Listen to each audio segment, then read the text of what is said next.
बिस्मिल्लाहिर्रहमानिर्रहीम, अस्सलामुअलैकुम। आप देख रहे हैं यूट्यूब चैनल नाज़रीन। मदीहा अल्मास आपके साथ है। आज का जो मेरा वीलॉग है, इस वीलॉग में मैं बात करूंगी कल का दिन, मुल्क की तारीख का अहम तरीन दिन। और कल मुल्क भर के टोटल 22 कौमी और सूबाई असम्बली की सीटों पर ज़िमनी इंतखाबात हुए। तो नाज़रीन ग्रामी, कल सारा दिन क्या एक्टिविटीज़ होती रहीं, इस बारे में भी आपको आज के वीलॉग में, कल चूँकि इंटरनेट सर्विस जो है वो बंद थी, मोबाइल फ़ोन सर्विस भी बंद थी और इसी वजह से कुछ ड्यूटीज़ ऐसी थी असाइन की गई थी, उस वजह से वीलॉग जो है वो कल का नहीं हो सका। और कल सारा दिन क्या होता रहा, इस बारे में आपको अपडेट करूँगी आज के इस वीलॉग में।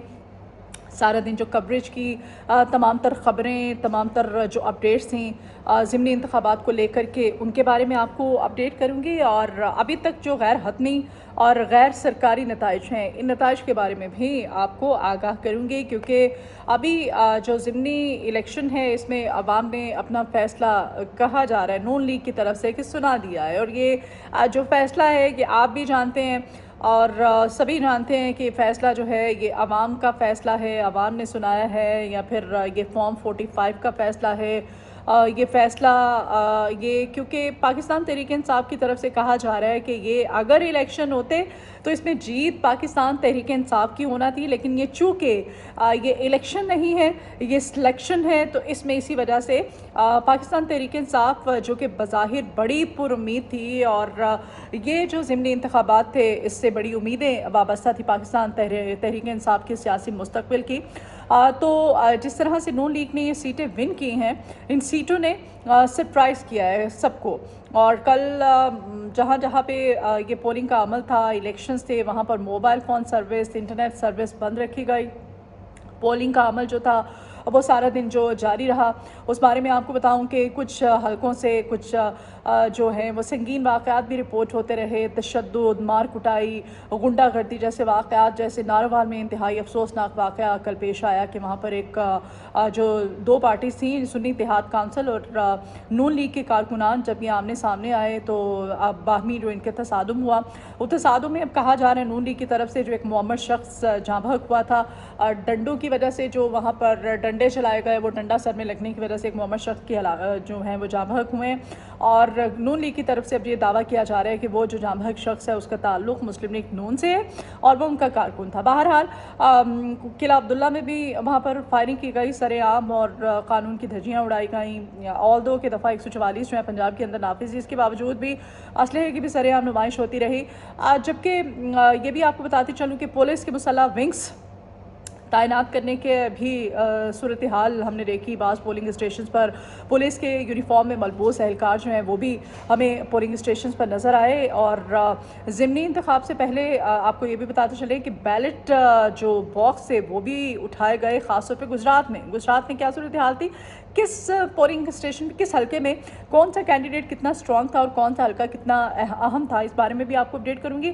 और इलेक्शन में लड़ने के लिए प्रेशराइज करने के हवाले से भी इल्ज़ाम सामने आ रहे हैं, जबकि फॉर्म 45 पर पहले से ही दस्तखत करवा लिए गए। वीडियो भी काफ़ी कल वायरल रही, और कैंप भी उखाड़े गए। बाज़ जगह पर बदअमनी और बदमाशी जैसे एलिमेंट, गुंडागर्दी जैसे एलिमेंट जो हैं वो भी कल देखने में सामने आए, जबकि तशद्दुद, मार कुटाई और बैलेट बॉक्सेस, जैसे कि मैंने पहले बताया कि वो उठाए जाने के वाक़यात, जैसे खासतौर पर चौधरी परवेज़ इलाही साहब का जो हल्का था उसमें सामने आए। बहरहाल नाज़रीन ग्रामी, आपको याद होगा बानी पीटीआई खान साहब की एक स्टेटमेंट सामने आई थी। उन्होंने कहा था कि अल्लाह के हुक्म से ये जो मैच है वो जीत कर दिखाएंगे और कौम अपनी जिद्दोजहद को जारी रखेंगे। यानी कि खान साहब और पाकिस्तान तहरीक इंसाफ बड़ी पुरुम्मीद थी कि ये जो इलेक्शंस हैं इसमें शायद जो है वो फ़ैसला अवाम की, जो अवाम इलेक्ट करेगी जिसको, उसके अकॉर्डिंग ही होगा। लेकिन कल टर्न आउट भी ख़ासा कम रहा।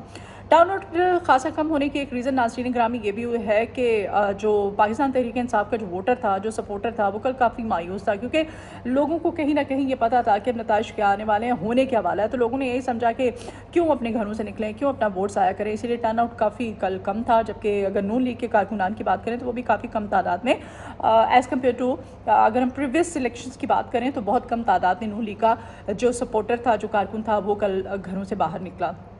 ये ओवर सूरत हाल थी ओवरऑल। तो नाज़रीन ग्रामी, सबसे पहले आते हैं लाहौर का हल्का। लाहौर में आपको बताते चलें कि NA 119 जो कि इंतहाई अहमियत का हामिल हल्का था, इस हल्के में जो कि शहजाद फ़ारूक साहब हैं, जो कि इबाद फ़ारूक के भाई हैं। इबाद फ़ारूक आपको याद होगा इस वक्त पुलिस कस्टडी में है और उन पर इस वक्त अहम केसेस जो हैं वो चल रहे हैं। और उनके भाई शहजाद फ़ारूक जो हैं उन्होंने इलेक्शन इस हल्के से लड़ा और दूसरी जानिब ये मरीम नवाज़ की बेसिकली छोड़ी हुई सीट थी। और परवेज़ मलिक जो हैं यहाँ से उन्होंने इलेक्शन लड़ा। और जो अली परवेज़ मलिक हैं, परवेज़ मलिक के जो बेटे हैं अली ने यहाँ से इलेक्शन जो है वो लड़ा। और दूसरी जानिब इबाद फ़ारूक साहब के भाई शहजाद फ़ारूक थे। तो ये काफ़ी अहम हल्का था लाहौर से ये जो गर्दाना जा रहा था। यहाँ पर अब ये कहा जा रहा है शहजाद फ़ारूक की जानिब से, क्योंकि मैंने पहले अपने पिछले वीडियो में जैसे मैंने जिक्र किया था कि कुछ पाकिस्तान तहरीक इंसाफ के जो कारकुनान हैं उनके घरों पर रेड भी की जाती रही है, छापे भी मारे गए, उनको उठाया गया, उनको प्रेशराइज़ किया गया। तो अब ये शहजाद फ़ारूक साहब कह रहे हैं कि जी उनके घर पर भी छापा मारा गया था, उनको परेशान किया गया था और उनको थ्रेट किया गया। उनको कहा गया कि ये जो हल्का है लाहौर का NA 119 जो कि इंतहाई अहम हल्का था, इस हल्के से आप क्विट कर जाएं, यहाँ से आप इलेक्शन में हिस्सा ना लें, आप इलेक्शन ना लड़ें। उनको इस कदर प्रेशराइज़ किया गया, उनको थ्रेट किया गया, उनकी जानिब से कहा जा रहा है, उनको ये तक कहा गया कि उनके भाई चुके इस वक्त कस्टडी में।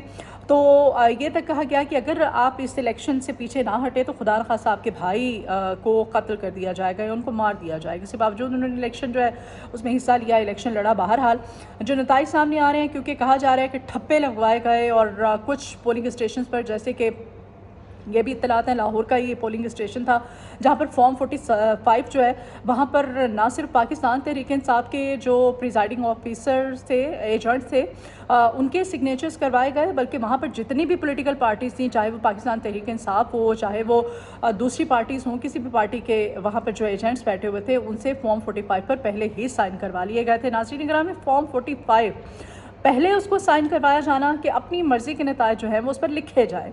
तो इसके बरक्स कि इनको पता था कि PTI का वोटर जो है वो अब मायूस है, वो घरों से नहीं निकल रहा। और अपने भी इनके कारकुनान जो है महंगाई की वजह से, इन्होंने जब से इक़्तिदार में आया जो डिलीवर किया नून लीग ने, कारकर्दगी सबके सामने है, आवाम शदीद नाला है, आवाम परेशान है महंगाई की वजह से। महंगाई का जो ग्राफ है 46% जो है वो बढ़ चुका है और आवाम इसी के पेश नज़र कल टर्न आउट बहुत ही कम रहा है, वोटर अपने घरों से नहीं निकला। नाज़रीन बहरहाल अब ये कहा जा रहा है कि ये जो NA 119 है यहाँ पर अब ये जो शहजाद फ़ारूक साहब हैं इन्होंने ये इल्ज़ाम आयद किया है। उसके बावजूद उन्होंने इलेक्शन जो है वो वहाँ से लड़ा और अभी तक के जो गैर हतमी चूँकि गैर सरकारी नताइज है तो उनके अकॉर्डिंग आपको बताते चलूँ कि अभी अली परवेज़ मलिक साहब जो हैं वो विन किए हुए हैं इस हल्के से।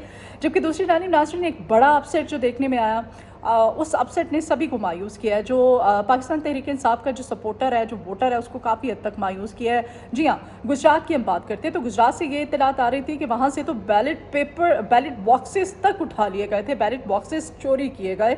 और वहाँ से परवेज़ इलाही साहब, ये जो हल्का है यहाँ से चचा भतीजा के बीच में मुकाबला था। और गुजरात का ये हल्का, अब चचा भतीजा जो है ये PP 32 गुजरात है, पंजाब असम्बली का हल्का, जहाँ पर के चौधरी परवेज़ इलाही साहब थे जो कि तहरीक इंसाफ के सदर भी हैं और साबिक वज़ीर आला पंजाब भी रह चुके हैं। तो दूसरी जानिब काफ लीग के उम्मीदवार जो कि 28 साल चौधरी मूसा इलाही हैं और ये चौधरी परवेज़ इलाही साहब के भतीजे हैं। अब चचा भतीजे के दरमियान मुकाबला था और भतीजे ने चचा को अपसेट शिकस्त दी है, बड़े मार्जिन से उनको हराया चौधरी परवेज़ इलाही साहब को।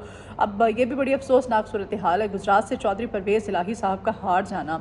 कहा जा रहा है कि तारीख की, पाकिस्तान तहरीक इंसाफ की तरफ से तारीख की बदतरीन धांधली नहीं बल्कि धांधला हुआ है, शदीद किस्म की ये धांधली की गई है। नागहानी और बदअमनी के वाक़यात तो अलग जगह, जहाँ पर गुंडागर्दी के एलिमेंट्स अपनी जगह और ये पुलिस के मुसल्लह विंग्स अपनी जगह पे, बैलेट बॉक्सेस उठा लिए गए।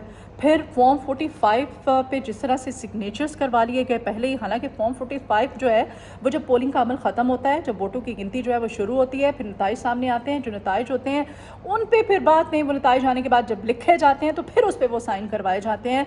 और ये तो दोपहर 12 बजे का वाक़या है नाज़रीन, ये दोपहर 12 बजे फॉर्म 45 जो है वो साइन करवा लिए गए थे और ये सिर्फ पाकिस्तान तहरीक इंसाफ के पोलिंग एजेंट जो वहाँ पर मौजूद है पोलिंग बूथ्स के ऊपर, पोलिंग स्टेशन पर, उनसे नहीं करवाए गए बल्कि तमाम पॉलिटिकल पार्टी से करवा ली गई, यानी कि अपनी मर्जी के इन्होंने नताज देना थे। इसी वजह से पाकिस्तान तहरीक इंसाफ की जानिब से कहा जा रहा है कि अगर ये वाकई इलेक्शन होते तो पाकिस्तान तहरीक इंसाफ जो है बड़ी लीड, बड़े मार्जिन से 8 फरवरी की तरह जीत जाती, लेकिन उसमें भी आपको पता ही है फॉर्म 45 नहीं बल्कि फॉर्म 47 के जो नताइज हैं वो फिर अवाम के सामने रखे गए और उसी के बाद ये हुकूमत वजूद में आई। बहरहाल अब भी यही कहा जा रहा है कि अगर ये इलेक्शन होता तो पाकिस्तान तहरीक इंसाफ ही जीतती, लेकिन ये इलेक्शन नहीं है, चूँकि ये सिलेक्शन है तो इसी वजह से बड़े मार्जिन से जो नून लीग है इसने क्लीन स्वीप किया है, नून लीग अब जीती हुई दिखाई दे रही है। तो नाज़रीन ये ओवरऑल सूरत हाल रही। अब फॉर्म 45 आपके सामने है। दूसरी जानिब ये कहा जा रहा है कि ठप्पे जो हैं वो ज़बरदस्ती लगवाए जाते रहे, कहीं पर कानून की धज्जियाँ भी उड़ाई गई, जहाँ जैसे ही गैर हतमी गैर सरकारी नताइज जैसे पहले इनको पता था जाहिर है इसलिए तैयारी किए बैठे थे, जैसे नताइज आना शुरू हुए तो धड़ाधड़ फायरिंग भी की गई और दफ़ा 144 जो है जो कि अपनी पंजाब हुकूमत की नाफिज की हुई है इसकी सरासर धज्जियाँ उड़ाई गई। नाज़रीन ग्रामी, दूसरी जानिब कुछ कैंडिडेट्स जो हैं पाकिस्तान तहरीक इंसाफ की उनको अगवा करने के भी वाक़यात रिपोर्ट हुए, जैसे शबीर गुज्जर है, एक बड़ा अहम कारकुन था पाकिस्तान तहरीक इंसाफ का, काफ़ी सरगर्म और चार्ज ये एक्टिव जो है ये कारकुन है पाकिस्तान तहरीक इंसाफ का, इसको भी किडनैप किया गया और इसको गिरफ्तार किया गया। इसके अलावा और भी जो दीगर एक्टिव और चार्ज जो कारकुनान हैं पाकिस्तान तहरीक इंसाफ के उनको भी अरेस्ट कर लिया गया था। तो ये ओवरऑल सूरत हाल थी और इसमें अवाम ने बज़ाहिर अब हमें कहना पड़ता है कि अवाम ने अपना फैसला सुना दिया है ज़िमनी इंतखाबात में, और लाहौर समेत पंजाब से नून लीग जो है वो कौमी असम्बली की 2 और सूबाई असम्बली की अभी तक जो गैर हतमी और गैर सरकारी नताइज हैं उनके अकॉर्डिंग 9 नशिस्तों पर कामयाब हो गई है। और नून लीग के इत्तेहादी काफ लीग और इस्तेहकामी पाकिस्तान ने भी एक सूबाई नशिस्त अपने नाम की है, जबकि KPK से सुन्नी इत्तेहाद काउंसिल ने 1 और PP ने भी सिंध से कौमी असम्बली की 1 नशिस्त जीती है, जबकि NA 119 जिसका मैं पहले भी जिक्र कर चुकी हूँ, अली परवेज़ मलिक 60,918 अब तक के जो नताइज हैं उनके अकॉर्डिंग उन्होंने वोट हासिल किए हैं। और कमर शहदाद कोर्ट से बिलावल भुट्टो साहब की जो 1 नशिस्त थी, बिलावल भुट्टो साहब ने ये सीट छोड़ी थी और उसके बाद पाकिस्तान पीपल्स पार्टी के कैंडिडेट खुर्शीद जुनेजो साहब ने वहाँ से इस इलेक्शन में हिस्सा लिया था, ज़िमनी इंतखाब लड़ा और वो जीत चुके हैं बड़े मार्जिन से। बाजोड़ से भी मकतूल रेहान थे और उनकी जगह पर जो इलेक्शन लड़ा गया वहाँ पर आपको बताते चलें कि जो कैंडिडेट जिन्होंने ये कामयाबी समेटी है। और इस तरह से गुजरात में एक बड़ा अपसेट देखने में आया, जबकि लाहौर का जो हल्का है यहाँ पर अली परवेज़ मलिक जो हैं, जो परवेज़ मलिक साहब के साहबजादे हैं, वो स्ट्रॉन्ग कैंडिडेट थे, मरीम नवाज़ की छोड़ी हुई सीट, और यहाँ पर उन्होंने कामयाबी अपने नाम की। ये ओवरऑल सूरत हाल थी। बहरहाल अब इसको इलेक्शन नहीं बल्कि सिलेक्शन का नाम दिया जा रहा है पाकिस्तान तहरीक इंसाफ की जानिब से। तो ये ज़िमनी इंतखाबात और ज़िमनी इंतखाबात के गैर हतमी गैर सरकारी नताइज, मज़ीद जो भी सूरत हाल होगी आइंदा आने वाले वीलॉग्स में आपको मज़ीद भी अपडेट करूँगी। आज के इस वीलॉग से मुझे अभी इजाज़त दीजिए, मुझे आपके फ़ीडबैक की ज़रूरत रहेगी। मेरी वीडियो पसंद आए तो लाइक का बटन प्रेस कीजिएगा और मेरे चैनल को सब्सक्राइब कीजिएगा। अपना बहुत ख्याल रखिएगा। अल्लाह ने के बाद।